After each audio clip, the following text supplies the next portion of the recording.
एक खास कार्यक्रम आयोजित हुआ है, सम्मान पुरस्कार छात्रवृत्ति समारोह। ऐसे में सीएम धामी इस मौके पर क्या कुछ कह रहे हैं, सुनिए। योजना के माध्यम से भी हमारे अनुसूचित जाति और अनुसूचित जनजाति के संस्कृत विषय के विद्यार्थियों को प्रतिमाह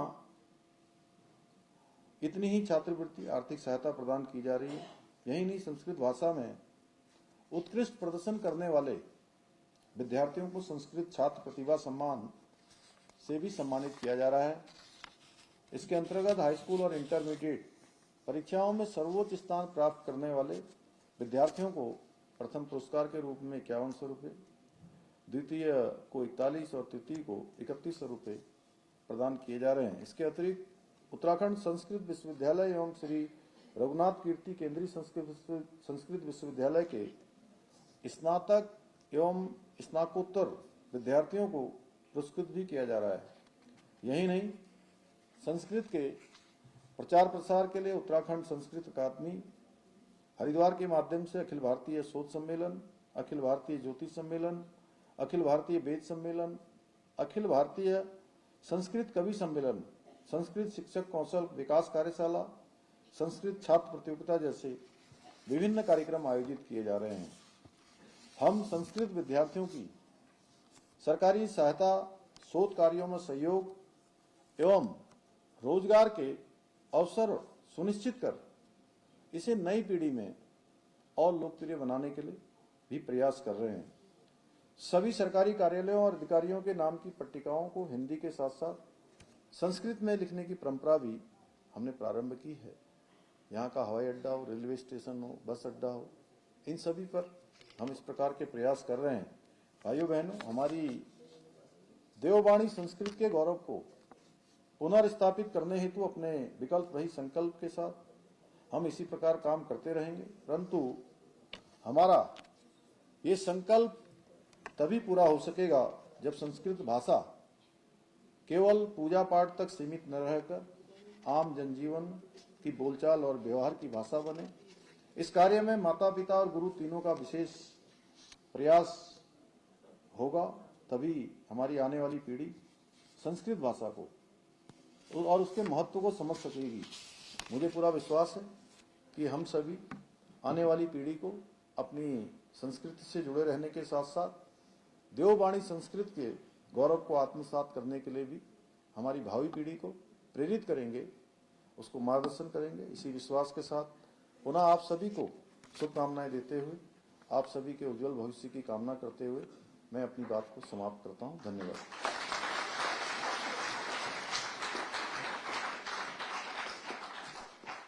उनसे आप सुन रहे थे सीएम पुष्कर सिंह धामी को, जहां पर सम्मान पुरस्कार छात्रवृत्ति समारोह में सीएम की ओर से संबोधन दिया गया और जो संस्कृत भाषा है उस पर खासा जोर यहां पर दिया गया कि तमाम जो अफसर हैं उनके नाम जो है वो भी संस्कृत में पट्टिका पर लिखे जाएंगे और इसके अलावा तमाम अन्य स्थान जो है वहां पर भी संस्कृत को जो है प्राथमिकता दी जाएगी, इसके प्रयास किए जा रहे हैं। और ऐसे में एक और बात जो उनकी ओर से कही गई, जिस पर जोर उनकी ओर से दिया गया, वो बात ये कि संस्कृत को अपनी रोजमर्रा के जीवन में भी शामिल करना बहुत जरूरी है। ऐसे में खबरों में आगे बढ़ेंगे। एक और बड़ी खबर आपको राजधानी देहरादून से बता दें, सीएम ने मन की बात कार्यक्रम को सुना है। पीएम मोदी के विचारों की प्रशंसा सीएम की ओर से की गई है और ऐसे में कैबिनेट मंत्री धन सिंह रावत भी इस दौरान मौजूद रहे। मन की बात में महाकुंभ से केरल कुंभ तक का जिक्र पीएम मोदी ने किया और ऐसे में इसे ध्यानपूर्वक यहां पर सीएम धामी की ओर से सुना गया और इसी के साथ साथ प्रधानमंत्री के विचारों की भी प्रशंसा करते हुए सीएम पुष्कर सिंह धामी यहां पर नजर आए और धन सिंह रावत भी इस दौरान उनके साथ मौजूद रहे। और देखिए, देहरादून में सीएम पुष्कर सिंह धामी ने मन की बात का जो 131वां एपिसोड रहा उसे सुना। रानीखेत सशस्त्र सीमा बल सीमांत मुख्यालय ने पहली बार हर्षोल्लास के साथ स्थापना दिवस मनाया।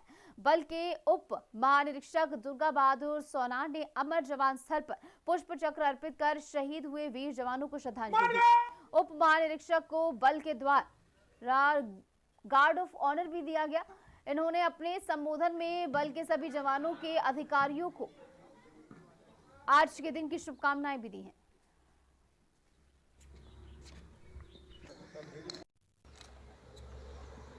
जय श्रीमान, सीमा निरीक्षण के लिए हाजिर है श्रीमान। जय श्रीमान।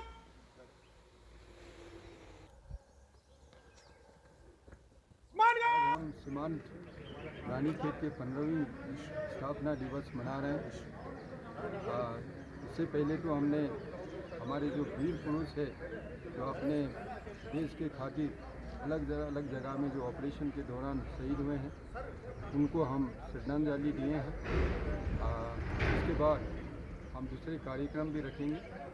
ये फ्रंटियर हेडक्वार्टर रानीखेत में पहली बार ही हम मना रहे हैं यहाँ पर। कैबिनेट मंत्री गणेश जोशी ने देहरादून दौरे के दौरान किशन नगर सैयद मोहल्ला वो पहुंचे। वहां चल रहे सीवर लाइन एवं पेयजल लाइन के निर्माण कार्यों का निरीक्षण उनकी ओर से किया गया। निरीक्षण के दौरान उन्होंने संबंधित अधिकारियों को निर्देशित किया कि निर्माण कार्यों की गुणवत्ता में किसी भी प्रकार की लापरवाही न बरती जाए। कैबिनेट मंत्री गणेश जोशी ने सैयद मोहल्ले में सुभाष सिंह के निजी आवास वो पहुंचे और उनका हालचाल भी जाना। परिवार के सदस्यों ने बताया कि शॉर्ट सर्किट के कारण घर में आग लग गई थी। हरिद्वार के एसएसपी नवनीत सिंह भुल्लर के निर्देशों पर सघन चेकिंग अभियान चलाया जा रहा है। पुलिस टीम ने जिले में रह रही किराएदारों की चेकिंग की है और इस दौरान बिना वेरिफिकेशन वाले लोगों के चालान भी काटे गए हैं। एसएसपी ने साफ अल्टीमेटम दिया कि हरिद्वार में अब बदमाशों के लिए कोई जगह नहीं है।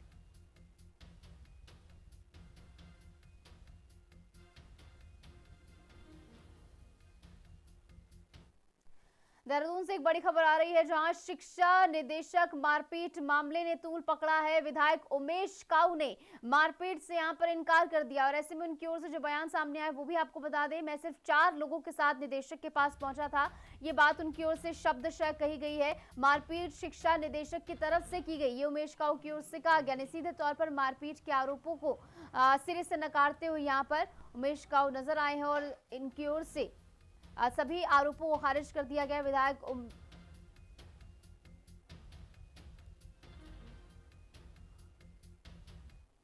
अरे मेरे समर्थक आपको पता है, मेरे समर्थक रायपुर में कितने लोग हैं। मेरे समर्थक आते, हम तो एक गाड़ी में 4 लोग थे और वही हम वहां से निकल गए। लोग आ रहे थे, मैंने रोका, नहीं जाना। ये हमने किसी के साथ ना तो कोई मारपीट की है। आप वर्चुअल उसको जो आप वीडियो देखेंगे उसमें इन्हीं के लोग हैं जो इनके पीछे से काले रंग का टेलीफोन उठा के मार रहे हैं और मारपीट कर रहे हैं। जो लोगों ने वहां पे कुर्सी वगैरह भी फेंकी वो सब इन्हीं के साथी हैं। हम तो 4-5 लोग थे। गदरपुर विधायक और पूर्व कैबिनेट मंत्री अरविंद पांडे एक बार फिर अतिक्रमण के मुद्दे को लेकर सुर्खियों में हैं। विधायक अरविंद पांडे ने उपजिलाधिकारी को ज्ञापन सौंपते हुए 2 टूक शब्दों में कहा कि अगर मैं अतिक्रमणकारी हूं तो मेरी संपत्ति को तुरंत तोड़ा जाए, प्रशासन बिना भेदभाव के तुरंत ध्वस्तीकरण करे। बता दें, जिला प्रशासन ने हाल ही में उनके आवास स्थित कैंप कार्यालय को लेकर नोटिस जारी किया था। प्रशासन का दावा है कि कैंप कार्यालय की भूमि अतिक्रमण की श्रेणी में आती है और उसे हटाने का आदेश भी दिया गया है। हमारे आवास पे, ऑफिस पे सरकार द्वारा नोटिस लगाया गया कि ये ज़मीन सरकारी है। हो सकता होगी और हो सकता है कि मेरी जानकारी में या हो सकता है जानकारी में ना भी हो, लेकिन जिम्मेवारी मेरी बनती है। सरकारी आवास पे अगर जो कोई मान लो कि शेड बना होगा या मेरी बाउंड्री वाल बनी होगी या मकान का भी कुछ हिस्सा आता होगा तो इसको मैं स्वीकार करता हूँ और इसी नाते मैंने शासन को चिट्ठी लिखी है कि कम से कम आके मुझे ये बता दें कि ये ज़मीन सरकारी है, आपने यहाँ गलत निर्माण किया है, तो मैं अपने भूल ठीक करने के निमित्त और इसीलिए मैंने निवेदन किया है। एम्स ऋषिकेश के ब्लड बैंक में हड़कंप मच गया जब रक्तदान करने पहुंचे युवक पर खून की सौदेबाजी का शक हुआ। सुरक्षा कर्मियों ने आनन फानन में 2 युवकों को पकड़कर पुलिस को सौंप दिया। हालांकि लंबी पूछताछ के बाद खून की सौदेबाजी के शक की पुष्टि नहीं हुई, फिर भी पुलिस मामले की गहन जांच में जुटी है। एम्स के पीआरओ ने बताया कि मामला संदिग्ध होने के कारण पुलिस को सूचित किया गया। एम्स चौकी प्रभारी देवेंद्र पवार ने मामले की गहनता से जांच की है। पुलिस द्वारा की गई पूछताछ में सामने आया कि पकड़े गए 2 लोगों में से एक युवक विस्थापित क्षेत्र के ऋषिकेश का रहने वाला है।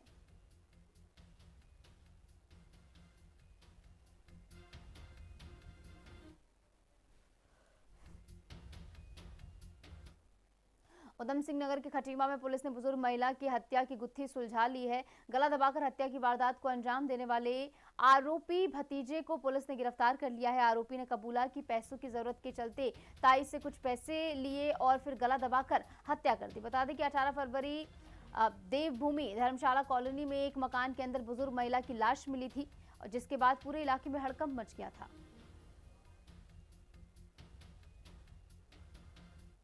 ये क्योंकि पैसे का मतलब इसमें इन्वॉल्वमेंट है, पैसे का लालच के चलते ही इसने ये घटना कारित करी है। तो जैसे साक्ष्य आएंगे उसमें हम लोग सेक्शन साइड कर देंगे। जसपुर के गांव तीरथ में घर के बाहर पशुओं को चारा डालने गए एक बच्चे पर बाघ ने हमला कर दिया। हमले में बच्चे की मौत हो गई। परिजन जब बच्चे को ढूंढने निकले तो घर के पास से उसका शव पड़ा हुआ मिला। सूचना पर वन विभाग एवं पुलिस की टीम मौके पर पहुंच गई। घटनास्थल पहुंचे एसडीओ संदीप गिरी ने परिजनों को ढांढस बंधाया। उन्होंने बताया सरकार द्वारा परिजनों को 10 लाख रुपए मुआवजा दिया जाएगा।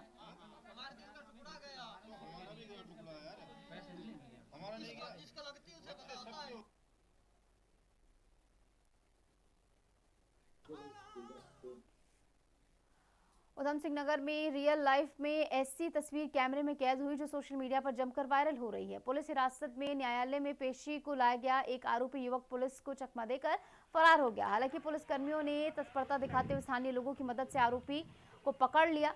उधम सिंह नगर के थाना केला खेड़ा पुलिस ने गांव टांडा डालचंद निवासी अमित सिंह को चाकू के साथ गिरफ्तार किया था। आरोपित को न्यायालय में पेशी के लिए बाजपुर लाया गया था, जहां पर उसने भागने की कोशिश की। सोशल मीडिया के माध्यम से ही एक वीडियो संज्ञान में आया है जिसमें एक युवक भागता हुआ दिख रहा है और कुछ पुलिसकर्मी उसके पीछे भाग रहे हैं। जानकारी की जाएगी कि किन घटनाक्रमों में कैसे ये वीडियो बना है और क्या परिस्थितियां रही हैं और उसमें क्या कार्रवाई हुई है। ऋषिकेश में आवारा सांडों का आतंक लगातार बढ़ता जा रहा है। अब लोगों को अपनी जान का खतरा भी सताने लगा है। आवारा सांडों ने पुराने टिहरी बस स्टैंड पर आपस में लड़ते लड़ते कई वाहनों को अपनी चपेट में लेकर क्षतिग्रस्त कर दिया, जबकि फुटपाथ पर लगी एक खाने की ठेली को भी टक्कर मारकर पलट दिया। लोगों द्वारा नगर निगम और पशु कल्याण बोर्ड पर लापरवाही के आरोप यहां पर लगाए गए हैं। लोगों का साफ कहना है कि या तो सड़कों से सांडों को हटाया जाए, नहीं तो आंदोलन झेलने को तैयार हो जाओ। आवारा सांडों का आतंक पूरे खाने की ठेली गिरा दी। और इस बीच आपको फिर से एक बार मेरठ लिए चलते हैं। प्रधानमंत्री नरेंद्र मोदी पहुंचे हैं। सीएम योगी आदित्यनाथ भी उनके साथ मौजूद हैं और इसी के साथ साथ डिप्टी सीएम भी मौजूद हैं। ये तस्वीरें हम आपको दिखा रहे हैं, जहां पर ये पूरे परिसर की तस्वीरें आपके सामने। और मेरठ को सौगात है, जहां पर मेरठ साउथ मोदीपुरम सेक्शन का उद्घाटन पीएम की ओर से किया गया। देखिए किस तरीके से हरी झंडी यहां पर दिखाई गई। भाजपा के प्रदेश अध्यक्ष पंकज चौधरी भी मौजूद, डिप्टी सीएम ब्रजेश पाठक आपको नजर आ रहे हैं, सीएम योगी आदित्यनाथ। और देखिए यहां पर यात्रियों के साथ सफर करते हुए भी सीएम योगी आदित्यनाथ नजर आए। देखिए किस तरीके से घुलते मिलते हुए यात्रियों से यहां पर सीएम के साथ प्रधानमंत्री नरेंद्र मोदी आपको नजर आ रहे हैं। तमाम जो यात्रीगण इस दौरान मौजूद रहे उनसे प्रधानमंत्री नरेंद्र मोदी ने वार्तालाप भी किया, बातचीत की और फीडबैक भी, जो इनिशियल फीडबैक जिसे हम कहते हैं, वो उनकी ओर से यहाँ पर लिया गया है। क्योंकि ये जो सौगात है ये महज एक सौगात नहीं बल्कि तमाम अत्याधुनिक सुविधाओं से लैस सौगात है। क्योंकि हर एक कोच में आपको वाईफाई की सुविधा मिलेगी, चार्जिंग पॉइंट मिलेगा। इसके अलावा सुरक्षा के मद्देनजर भी कड़े इंतजाम यहाँ पर किए गए हैं और ऐसे में इसे विकास के संकल्प के तौर पर भी देखा जा रहा है। और इस बीच हमारे साथ हमारे सहयोगी विक्रम जुड़ गए हैं ज्यादा जानकारी के साथ। तो विक्रम, प्रधानमंत्री नरेंद्र मोदी का पहुंचना और जो तस्वीरें निकलकर सामने आ रही हैं पूरे परिसर का को उन्होंने देखा, हरी झंडी दिखाई, उसके बाद तमाम जो यात्रीगण उनसे भी बातचीत करते हुए नजर आए, छात्रों से बातचीत की है। देखिए बिल्कुल साफ तौर पर अगर बात की जाए उत्तर प्रदेश की, तो उत्तर प्रदेश में जिस तरीके से कनेक्टिविटी को मजबूत करने का काम चाहे वो राज्य सरकार हो या केंद्र सरकार हो बड़े स्तर पर कर रही है। योजनाओं के तहत बड़े स्तर पर उत्तर प्रदेश को उत्तम प्रदेश बनाने के लिए सभी सरकारें काम कर रही है। इसमें अभी की बड़ी कहा जाए क्या एक मील का पत्थर के तौर पर है कि दिल्ली से देश की राजधानी से मेरठ को बड़े स्तर पर अब जोड़ा जा रहा है, जिसमें कि संपूर्ण जो नमो भारत का जो कॉरिडोर है उसको समर्पित किया गया है। और इसमें पूरी तरीके से एक बड़ी कनेक्टिविटी जो है वो पश्चिमी उत्तर प्रदेश की जहां एक तरफ बड़े स्तर पर बढ़ेगी, तो वहीं पर जो निवेश के लिए जो कनेक्टिविटी की जो मुख्य तौर पर जरूरत होती है उसको भी एक बड़ी मजबूती मिलेगी। और उसको आज राष्ट्र को समर्पित प्रधानमंत्री नरेंद्र मोदी और मुख्यमंत्री योगी आदित्यनाथ ने किया है। और साफ तौर पर है कि एक बड़ा संदेश है उत्तर प्रदेश का पूरे देश के लिए कि अब ये वो उत्तर प्रदेश नहीं है कि जहां पर पहले रिसोर्सेज के नाम पर सिर्फ उगाही हुआ करती थी, लोगों को परेशान किया जाता था। अब बड़े स्तर पर हर उस व्यक्ति को यहाँ पर सुविधाएं देने का काम सरकार अपने स्तर से कर रही है, जिससे कि उत्तर प्रदेश की तरफ बढ़ सके और बड़े स्तर पर उत्तर प्रदेश की जीडीपी 1 ट्रिलियन इकोनॉमी का जो टारगेट लेकर योगी सरकार काम कर रही है उसको मजबूत कर सके। और उसका असर भी अब कहीं ना कहीं उत्तर प्रदेश में देखने को मिल भी रहा है, क्योंकि अभी तक की जो बात की जाए तो जीडीपी जहां उत्तर प्रदेश की बढ़ रही है उसमें इंफ्रास्ट्रक्चर हो, चाहे रेल कनेक्टिविटी को तो लेकर जिस तरीके से कि बड़ा माइलस्टोन आज सेट हुआ ही है, वहीं पर रोड की कनेक्टिविटी हो, एयर कनेक्टिविटी हो, इनको भी मजबूत किया गया है। और ऐसे में अब जब ये आज जो उद्घाटन हुआ है बड़े स्तर पर जिसको समर्पित किया गया है दिल्ली मेरठ नमो भारत के संपूर्ण कॉरिडोर को, अब उत्तर प्रदेश और भी बड़े स्तर पर प्रोजेक्ट करेगा, क्योंकि अभी मुख्यमंत्री योगी आदित्यनाथ का विदेश का दौरा भी है और वहां पर इन सभी इंफ्रास्ट्रक्चर के ब्लूप्रिंट्स को पूरी तरीके से जो निवेशक हैं उनके सामने खुद मुख्यमंत्री योगी आदित्यनाथ बिल्कुल राज्य के विकास के साथ साथ ही इसे सियासी मायने से अगर देखें तो सियासी समीकरणों को साधने के लिए 27 की लकीर भी खींचते हुए यहाँ पर देखिए, बिल्कुल अगर विकास के आधार पर बात की जाए तो विकास तो उत्तर प्रदेश में जब से योगी सरकार आई है वो हर समय करती है। और बीजेपी की भी अगर बात की जाए तो बीजेपी हर टाइम चुनाव मोड में होती है, तो इसलिए एक संदेश विकास का तो हमेशा चुनाव हो या ना हो हमेशा सरकार देती है। और ऐसे में 2027 के चुनाव भी बहुत महत्वपूर्ण हो ही जाते हैं और इसीलिए भी सरकार हर वो पत्थर मूव करना चाहती, कोई भी स्टोन अनटर्न नहीं छोड़ना चाहती जिसमें कि बाद में कहा जा सके कि ये काम किया जाता तो ज्यादा और मजबूती होती। तो सरकार हर पायदान पर अपने आप को मजबूती से आगे रख रही है। जनता की जो जरूरतें हैं, जनता की जो सोच है उसको पूरा करने और जनता की उम्मीदों को पूरा करने का काम पूरी तरीके से की जा रही है। इस कॉरिडोर की बात की जाए तो पश्चिमी उत्तर प्रदेश में लंबे समय से इस चीज की लोग बात भी करते थे कि कब कॉरिडोर आएगा, कब शुरुआत होगी, कब कनेक्टिविटी बढ़ेगी। तो वो चीजें आज जब हो गई है तो साफ तौर पर अभी सरकार का एक बड़ा संदेश विकास का जनता के बीच में जाएगा और इसका फायदा जरूर सरकार को मिलेगा, क्योंकि साफ तौर पर उत्तर प्रदेश से अगर बात की जाए तो विकास हमेशा से एक बड़ा मुद्दा रहा है। और ऐसे में अब जब इतने काम योगी सरकार के द्वारा किए जा रहे हैं तो साफ तौर पर उसका असर 2027 के चुनाव में देखने को मिलेगा। सीधे तौर पर जैसे कि आपने भी कहा विक्रम कि इसका इंतजार बहुत पहले से किया जा रहा था, ये पूछा जाता था कि आखिर कब ये सुविधा जो है लोगों को मिल पाएगी, लेकिन अब जब ये मिल गई है तो लोगों का इसको लेकर क्या कुछ कहना, कितने उत्साहित लोग इसे लेकर? देखिए, साफ तौर पर लोगों में बड़े स्तर पर उत्साह है जब लोगों को सुविधाएं मिलती हैं, कनेक्टिविटी मिलती है। देखिए, अगर उत्तर प्रदेश की जनता की खासतौर पर बात की जाए तो उत्तर प्रदेश की जनता सुविधाएं चाहती है और उसके लिए उसको जो खर्च करना होता है, जो सरकार को जो टैक्सेस चाहिए होते हैं वो पूरी तरीके से पे करना चाहती है। उसके लिए सुविधाएं मिलना जरूरी है, सुरक्षा मिलना जरूरी है और एक सिक्योर वातावरण मिलना जनता ये चाहती है और वो योगी सरकार दे रही है। तो साफ तौर पर है सुविधाएं और सुरक्षा जब दोनों सरकार की तरफ से मुहैया कराई जाती है तो जनता पूरी तरीके से सरकार का स्वागत करती है। और ऐसे में अब जब ये बड़ी सौगात सरकार के द्वारा जनता को दी जा रही है तो जनता पूरी तरीके से खुश है। केंद्र सरकार की भी जहां एक तरफ बढ़ाई बड़े स्तर पर हो रही है और योगी तो सरकार की तो लगातार उत्तर प्रदेश में जो काम हो रहे हैं उसको लेकर सभी लोगों के मन में भाव है कि योगी सरकार लगातार विकास की मुक्त सरकार है, विकास की तरफ फोकस करती है और सभी लोग योगी जी का धन्यवाद कर रहे हैं। बिल्कुल। और ऐसे में सबसे ज्यादा चर्चा इस बात को लेकर भी है विक्रम कि यहाँ पर सुविधाएं जो है वो अत्याधुनिक होने वाली हैं। चाहे हम बात जो रेप्लिका यहाँ पर देखते हुए प्रधानमंत्री नजर आए तो उसके अलावा एक ड्रोन भी वहां पर रखा हुआ था जिसे सुरक्षा के मद्देनजर काफी महत्वपूर्ण माना जा रहा है। तो क्या अलग हम इस पूरी मेट्रो और नमो भारत में देख रहे हैं? देखिए, नमो भारत से साफ तौर पर है कि जितनी ज्यादा कनेक्टिविटी देश की राजधानी से होती है उतनी ज्यादा संभावनाएं उस राज्य की तरफ बढ़ती हैं। और देश की राजधानी दिल्ली से जितना, चाहे वो रोड कनेक्टिविटी की बात की जाए, जिस तरीके से यमुना एक्सप्रेसवे बना हुआ था, उसके बाद आगरा एक्सप्रेसवे बना, उसके बाद पूर्वांचल एक्सप्रेसवे बना, वो पूरी कनेक्टिविटी पूरे उत्तर प्रदेश में कनेक्ट कर दी गई है जहां से राजधानी से सीधे कोई भी बड़ा निवेशक पूरे उत्तर प्रदेश को एक्सेस कर सकता है। तो ऐसे में अब जब रेल कनेक्टिविटी भी बढ़ती है जिससे कि हैवी जो गुड्स होते हैं, हैवी सामान जो होते हैं वो आराम से प्रदेश में आ सके, लोग जल्दी से जल्दी उत्तर प्रदेश में अलग अलग जगहों पर पहुंच सके, वो एक कनेक्टिविटी बड़े स्तर पर बढ़ती है। और लोकल ट्रांसपोर्ट के लिए कहा जाए कि मेट्रो हमेशा से लाइफ लाइन रही है, चाहे लखनऊ की बात हो, चाहे कानपुर की बात हो, जिन जगहों पर जाम की स्थिति काफी काफी दूर देखने को मिलती है। उन जगहों पर मेट्रो एक लाइफलाइन के तौर पर काम करती है और ऐसे में अब जब मेरठ में भी मेट्रो की क्या कार्यक्रम जो हुआ है, उद्घाटन जो किया गया है, तो साफ तौर पर है कि मेरठ वासियों के लिए और आसपास लोगों के लिए एक बड़ी लाइफलाइन के तौर पर ये दोनों योजनाएं होंगी जो मेरठ और आसपास के क्षेत्रों के लिविंग स्ट्रक्चर को बड़े स्तर पर मजबूत करेंगी। बिल्कुल, और जो तस्वीरें निकलकर सामने आ रही है वो भी अपने आप में बहुत ज्यादा खास है विक्रम। इसके अलावा बात की जाए संबोधन की, तो संबोधन को लेकर क्या कुछ जानकारी है?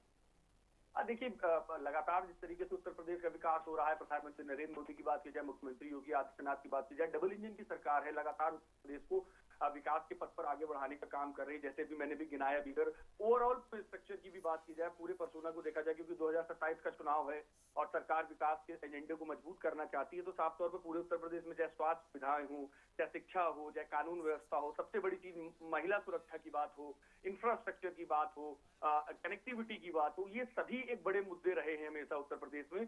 और ऐसे में अब जब ये दिल्ली मेरठ नमो भारत और मेरठ की मेट्रो ये कनेक्टिविटी और ज्यादा मजबूत कर रही है, तो इससे एक बड़ा संदेश दोनों ही नेताओं ने बड़े स्तर पर देने का प्रयास किया, चाहे प्रधानमंत्री नरेंद्र मोदी हो, मुख्यमंत्री योगी आदित्यनाथ हो। ये पूरी तरीके से एक संदेश है कि अब ये उत्तर प्रदेश नहीं है कि जहां पर कारोबारियों को लूट लिया जाता। बिल्कुल विक्रम, और ये तस्वीरें निकलकर लगातार सामने आ रही हैं, जहां पर ये तस्वीरें हम दिखा रहे हैं, मंच पर सभी अपने जो पद है उस पर आसीन हो गए हैं और ऐसे में प्रधानमंत्री आपको नजर आ रहे हैं, उनके ठीक बगल में सीएम योगी आदित्यनाथ मौजूद हैं और यूपी बीजेपी के प्रदेश अध्यक्ष पंकज चौधरी उनके ठीक बगल में आपको नजर आ रहे हैं। और देखिए ये जनता का हुजूम जो कि सुनने पहुंचा है प्रधानमंत्री नरेंद्र मोदी को, क्या कुछ प्रधानमंत्री नरेंद्र मोदी की ओर से खास कहा जाएगा, इस पर सभी की नजरें टिकी हुई हैं। देखिए महिलाएं हो, तमाम अन्य जो वर्ग हैं, सभी लोग यहाँ पर प्रधानमंत्री को सुनने पहुंचे हैं और जब जब प्रधानमंत्री पहुंचते हैं तो इसी तरीके से जनसैलाब उमड़ता हुआ नजर आता है। और ऐसे में इस आयोजन को लेकर, इस पूरे कार्यक्रम स्थल को लेकर बीते कई दिनों से लगातार तैयारियां चल रही थी और देखिए महिलाएं कितनी ज्यादा खुश हैं, उत्साहित हैं, क्योंकि कनेक्टिविटी का सीधा असर जो है वो रोजगार पर पड़ता है और सीधे तौर पर महिलाएं हो, युवा हो, पुरुष हो, सभी को इसके जरिए एक बड़ी सौगात आज मिली है। तमाम प्रदेशवासियों के लिए आज का दिन बहुत ज्यादा महत्वपूर्ण है। नमो भारत का सफर, जिससे अब विकास का नया संकल्प भी यहाँ पर गढ़ा गया है। मेरठ वालों को ये डबल सौगात यहाँ पर मिली है और ये डबल सौगात मिलने के बाद किस तरीके से जनता उत्साहित होकर सुनने पहुंची है प्रधानमंत्री को। हालांकि कुछ ही देर में प्रधानमंत्री का संबोधन होगा, क्या कुछ महत्वपूर्ण बातें प्रधानमंत्री कहते हैं इसमें देखना बेहद महत्वपूर्ण होगा। और ये महज एक सौगात नहीं बल्कि अपने आप में एक नया कीर्तिमान भी। हमारे साथ विक्रम जुड़े, बहुत बहुत शुक्रिया विक्रम, आप जुड़े, तमाम जानकारी आपकी ओर से साझा की गई। तो लगातार इस खबर पर नजर बनी हुई। इसी के साथ हमारे इस खास बुलेटिन में इतना ही। आप देखते रहे हिंदी खबर। नमस्कार।